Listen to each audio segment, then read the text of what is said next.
Subscribe कीजिए आपके अपने YouTube channel education for CBSE को और बेल आइकन को दबाइए ऐसे ही वीडियोस देखने के लिए। तो आ गए हैं आप तो प्यारे बच्चों, आज की इस वीडियो में हम लोग बात करने वाले हैं द रिवॉल्यूशन ऑफ लिबरल्स।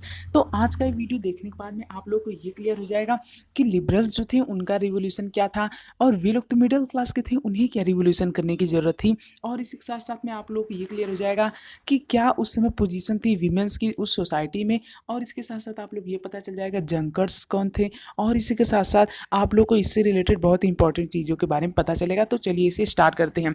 देखिए जो लिबरल्स थे वो लोग कौन कौन थे। लिबरल्स में वे लोग आ जाते हैं जो कि काफ़ी अमीर हों, जो कि मिडिल क्लास के हों, जैसे जैसे बिजनेसमैन हो गए, प्रोफेशनल्स लोग हो गए, ठीक है, और आर्टिशियंस हो गए बड़े बड़े। तो ये सभी लोग किस में आते थे, मिडिल क्लास में आते थे। तो यहाँ पे जो रिवोल्यूशन होता है वो 1848 में होता है, मतलब ठीक उसी रिवोल्यूशन के पैरेलल जो कि हो रहा था किसके द्वारा, पीजेंट्स के द्वारा। अब यहाँ पे ये लोग ये सोच रहे थे प्यारे बच्चों कि यदि इस समय हमने रिवोल्यूशन किया तो हमें पॉपुलर सपोर्ट मिल जाएगा, मतलब कि हमारे दुश्मन और पीजेंट्स के दुश्मन और यानी कि जो लोअर क्लास के लोग हैं उनके, तो दोनों लोगों के दुश्मन सेम सेम है, तो दुश्मन का दुश्मन दोस्त होता है। इसी वजह से हम लोग इस समय यदि रिवोल्यूशन किए तो हम लोग अपनी डिमांड को पा सकते हैं। अब ये सवाल उठता है यार उनकी डिमांड क्या थी। उनकी डिमांड थी कि हमें एक कॉन्स्टिट्यूशन दे दिया जाए, हमें अपना ट्रेड करने का फ्री हो जाए, मतलब हमें फ्रीडम होना चाहिए ट्रेड का। और इसी के साथ साथ यदि हम लोग कहीं इनसे मतलब एक प्लेस से दूसरे प्लेस पे जाते हैं तो वहाँ पे हमें थोड़ा कम टैक्स भी करना पड़े।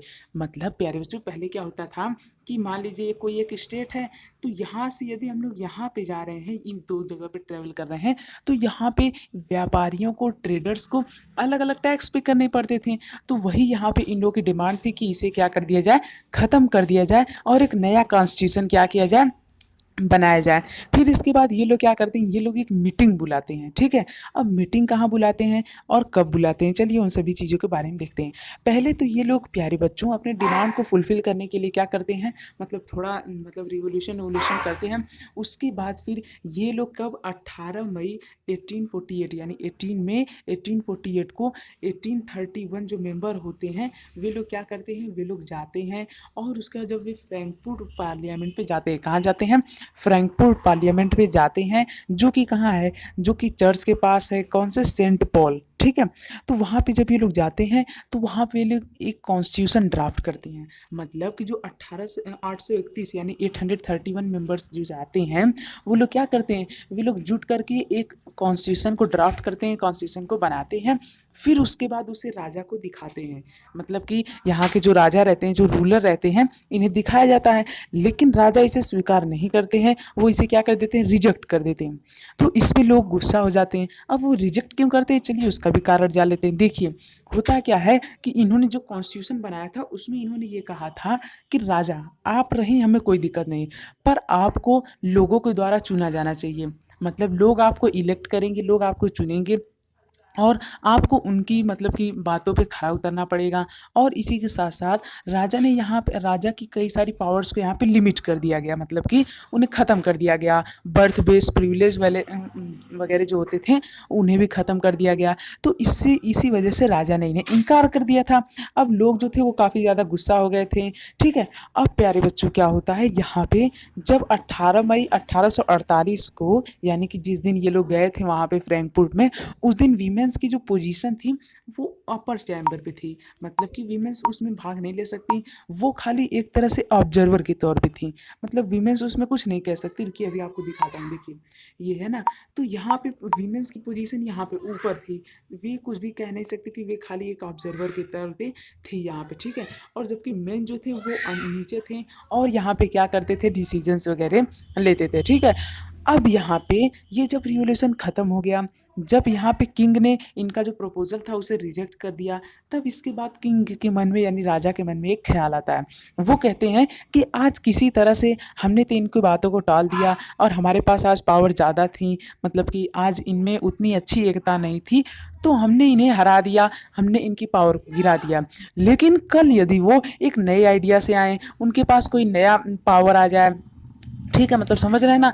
तो वो क्या पढ़ सकते हैं, वो हम पे हावी पढ़ सकते हैं और हमारी जो गवर्नमेंट है वो पूरी गिर सकती है और हम लोग क्या हो जाएंगे, मतलब वही वाली कहानी हो गई कि लालच बुरी बला है। ठीक है, तो वही वाली कहानी ये लोग नहीं दोहराना चाहते थे।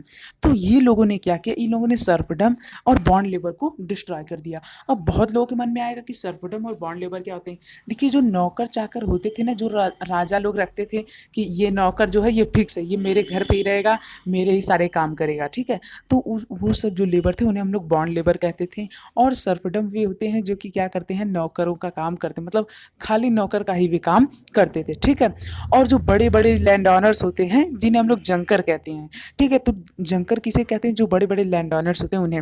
वो भी क्या करते थे, अपने अंडर में कुछ बॉन्ड लेबर रखते थे। तो ये सभी जो प्रथा थी कि भैया लैंड ऑनर है तो उसके अंडर में बॉन्ड लेबर तुम बन के रहो। ठीक है, तो इन सभी चीज़ों को यहाँ पे इन्होंने डिस्ट्रॉय कर दिया। क्यों? क्योंकि यहाँ पे इनके गवर्नमेंट के ख़त्म होने का डर था। ठीक है, तो प्यारे बच्चों, इस तरह से हमने ये देखा कि यहाँ पे जो लिबरल्स का रिवोल्यूशन था वो फेल हो गया। क्यों? क्योंकि यार वे लोग चाहते थे कि हम लोग अपना एक कॉन्स्टिट्यूशन बनाए, फिर लोगों को इकट्ठा करें। ठीक है, लेकिन ये यहाँ पे क्या हो जाता है, फेल हो जाता है। तो इसके बाद जो यूनाइट मतलब कि जो कंट्री को यूनिफिकेशन होता है वो कैसे होता है, वो हम लोग देखेंगे अगले पार्ट में। तो अगला पार्ट बिल्कुल भी मत मिस कीजिएगा, बहुत ही इंपॉर्टेंट पार्ट है। ठीक है, तो चलिए मिलते हैं अगले वीडियो में। थैंक यू, जय हिंद जय भारत। अगला वीडियो देखने के लिए आप लोग डिस्क्रिप्शन में दी गई लिंक पर क्लिक कर सकते हैं। हो सके तो चैनल को भी सब्सक्राइब कर लीजिएगा, आप ही लोगों का फायदा है।